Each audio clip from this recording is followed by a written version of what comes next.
By Hobby Japan, this is the 80年代長寿空 series プラモデル変遷史. So this is the 1980s super dimensional series plastic model progression history. A history of the super dimensional model series. This book was originally supposed to come out in February, and it did not get released until July. And I think the reason because is this was originally just supposed to be all about Macross, but then they expanded it to the super dimensional series here. Okay, so this is, for the most part, I would say at least maybe 80% of this book is already in the what is it, volumes 3 or 5, well, I can't remember, of Hobby Japan Vintage magazine book.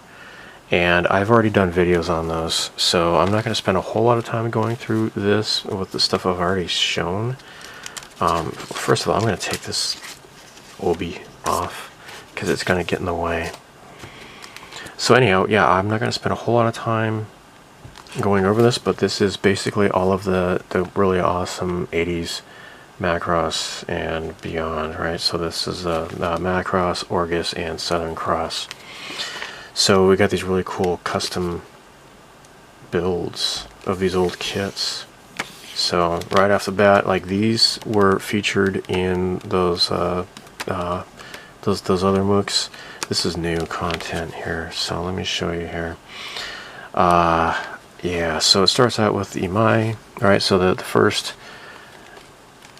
Hobby Japan Vintage was Imai meets Macross. So this just shows, oh yeah, like for example, here's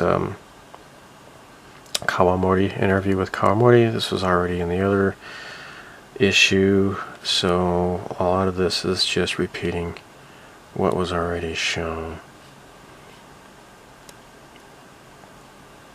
Art gallery. Now this is an interview with Miyatake. He's the other half of the Macross designers. So yeah, like I said, a lot of this has already been covered, and what they did was just build these things straight out of the box. They didn't bother trying to fill in any sort of seam lines or filing down any joints or whatever. They just built these straight out of the box as is.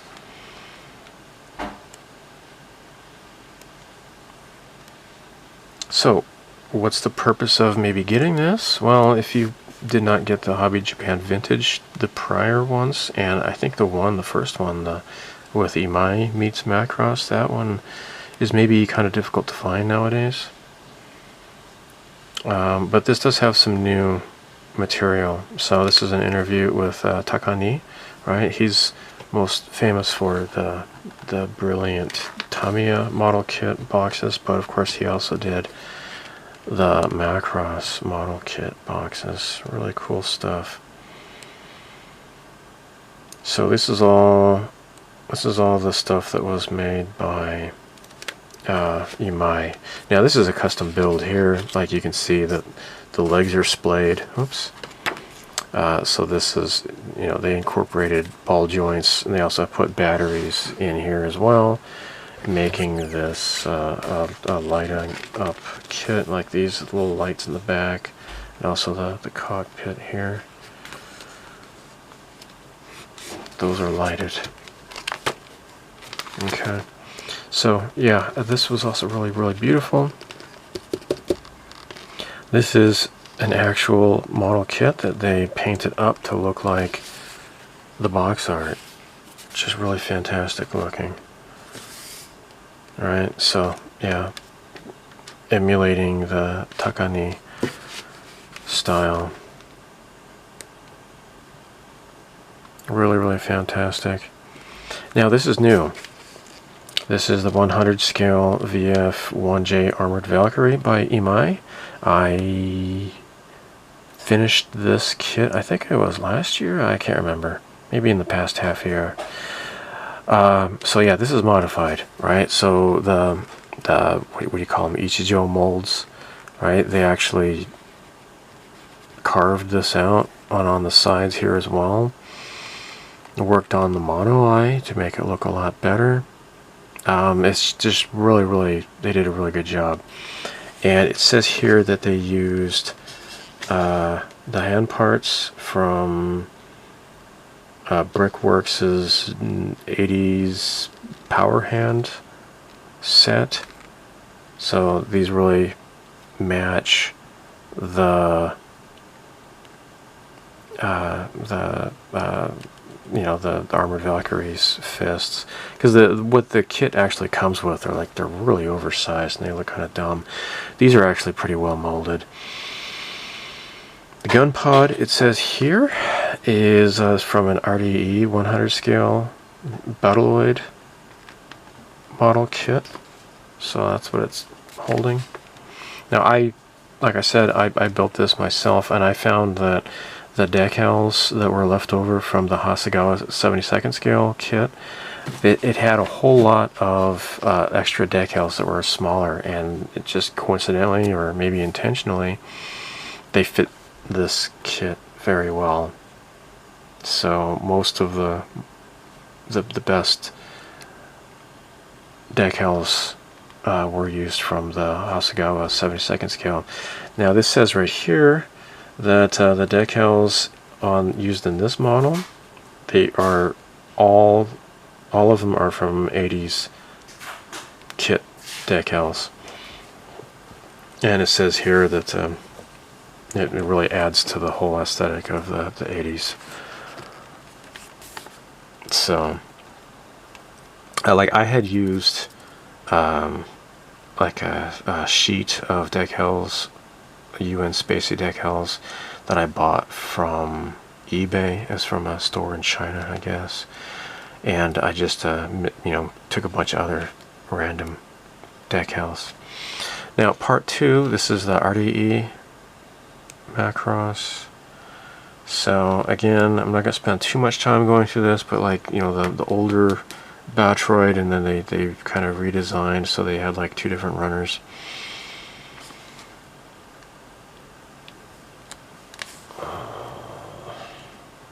But yeah, the old kits, they're pretty like stiffy stifferson, right? Like you're not going to get really dynamic molding, dynamic posing from these kits, unfortunately. And of course, RDE is well known for the 72nd scale Glaug, which is, now it's kind of obsolete because Hasegawa made their own version. Although if I remember right, this actually stands taller than the Hasegawa kit. And this is in big demand still. This is the 160 scale monster. The Imai kit has it's a 200 scale, and there are differences between these 2 kits. Here's all the ships. I've built several of them. I haven't finished them yet, but I need to get back to those.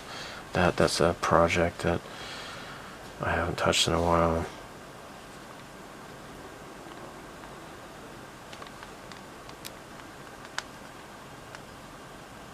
Now this is an interview with RDE himself. He's looking rather old, and I've been there actually.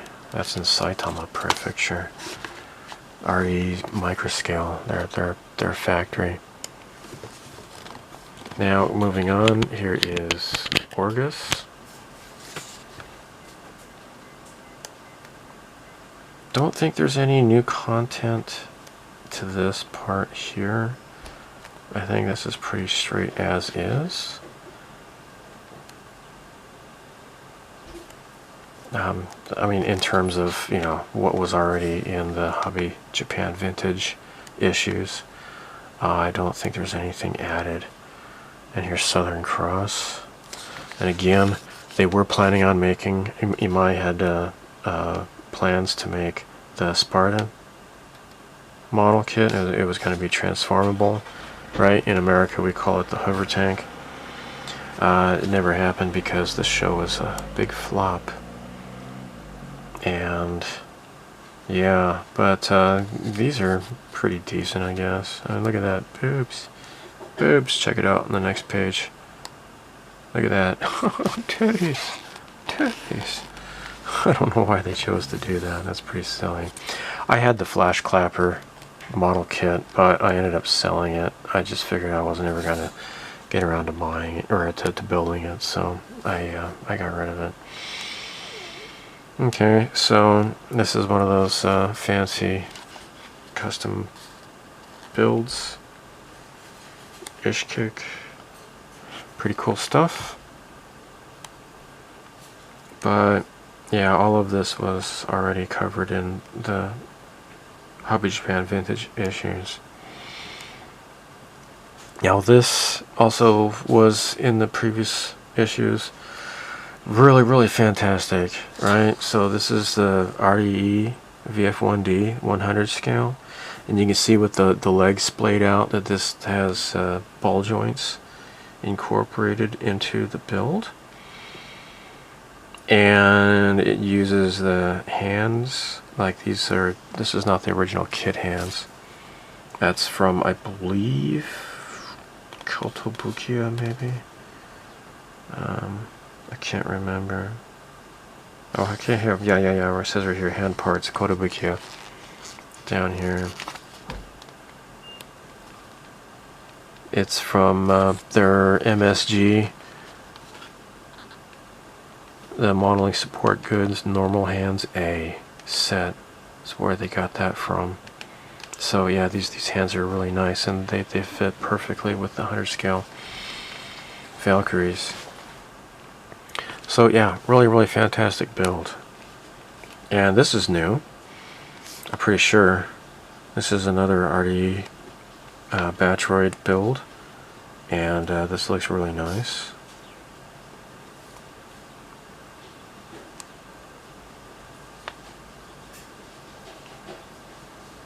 So this, they use that same 1980s power hands to get this.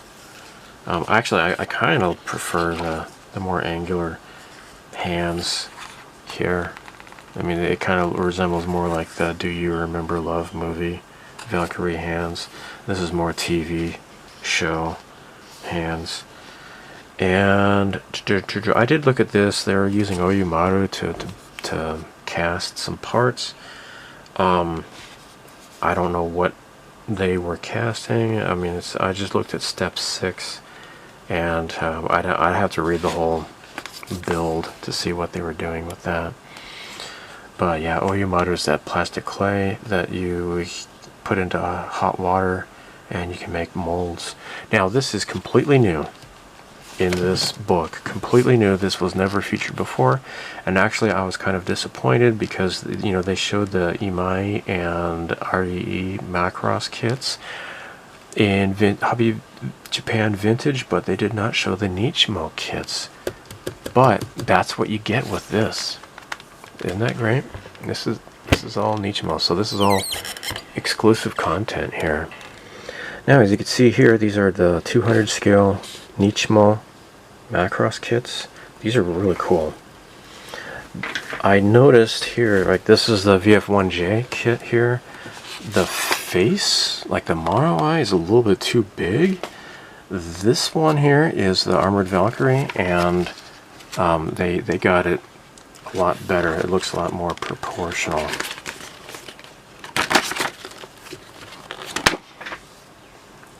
Here is the fighter kit and Gerwalk kits, right? So this is the VF1S. This one is the VF1A. I have this kit. I have that. Right. So they come with like these little these bubble things here. They're called clear hood. Or they also have like this weird suction cup thing. You can stick it on your bathroom mirror for some reason, or whatever you want to do with it. I don't know. I just don't know why they have these stupid screws in these kits. They don't look good. I mean, otherwise this looks nice. I mean, the proportions are pretty decent, so I don't know. My first introduction to Macross models, I think, or one of my first, my friend Arii, he introduced me to the Robotech tabletop RPG book, and he had a bunch of these, and he had painted them up and everything, and they look really nice. So here is showcase of the box art. Really cool. Now here's the armored Melia VF1J, and I decided to make my own. Right, that's how I built mine up, was Melia's, but this went for like a whole red motif. I chose a little bit more subtle design because of course this was never shown in the show, right? Or here's the Max one. Anyhow, so here's like some Nichimo Macross promotion. Right, you got this, you got some stickers and t-shirts and stuff. That's pretty cool. Yeah, really cool. Really cool. I mean, these build up pretty nicely. Now, unfortunately, before they died, Nichimo in the early 2000s, they re-released all of their Macross kits, or at least a whole bunch of them, 2 per box, but they did not have water slide decals, and they just came with these really stupid high gloss stickers, and like the instructions were like, oh hey, you get to enjoy coloring the stickers. I'm like, that sucks. Why would I enjoy that? That's dumb. So this one has been heavily modified. All right, check it out. All those ball joints and such. That's really cool. I mean, that's how they made this look really great. Really cool. Here's the armored Valkyrie.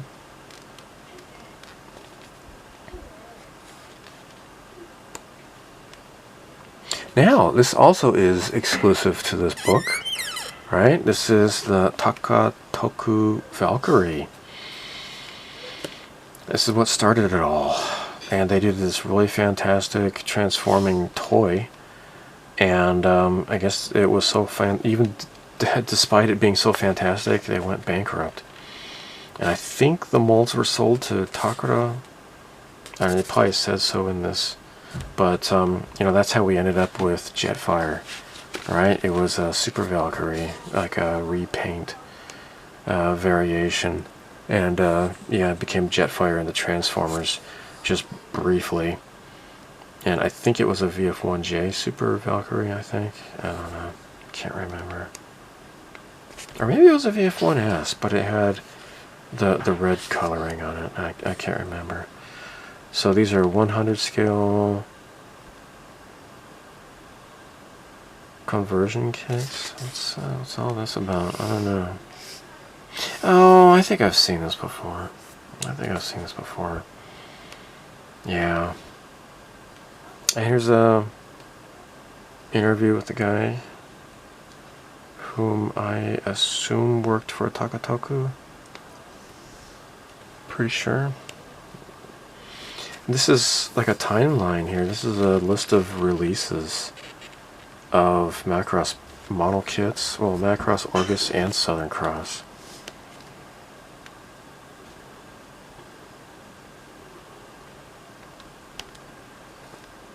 And here's some kits by Bandai. Like, for example, this is the Macross Valkyrie Lady. I have this kit. Unfortunately, it doesn't look as fantastic as the box art. It looks kind of... yeah, the proportions are not quite there. So, yeah, so Macross, Bandai made their own Macross plastic models, I guess. Now, check this out. This looks like a still from the TV show, the opening, but this is actually a model kit. This is 100 scale wave Valkyrie, but they painted it like cell shading to make it look like it's from the animation. That is so incredibly awesome. That is so cool. Like this, here's the diorama, right? That is so cool. Very, very awesome. And yeah, look at that in his hand. It's like, it kind of just trips your eyes out. That is amazing. Lastly, we got this Roy Fokker special, the 24 scale. This is one of those subscription things. You go to the bookstore, or you can get a subscription and build it little by little, and you end up spending like $1,000 in the end or whatever. But it lights up. You know, it's got this really cool display. Like, you know, the display changes and everything. Got sound effects and everything. It just looks really fantastic, but they're really expensive. So that is the end of this book.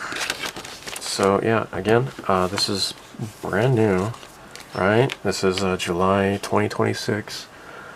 The Super Dimensional Series Plastic Model History from the 80s. So thanks for watching. Bye.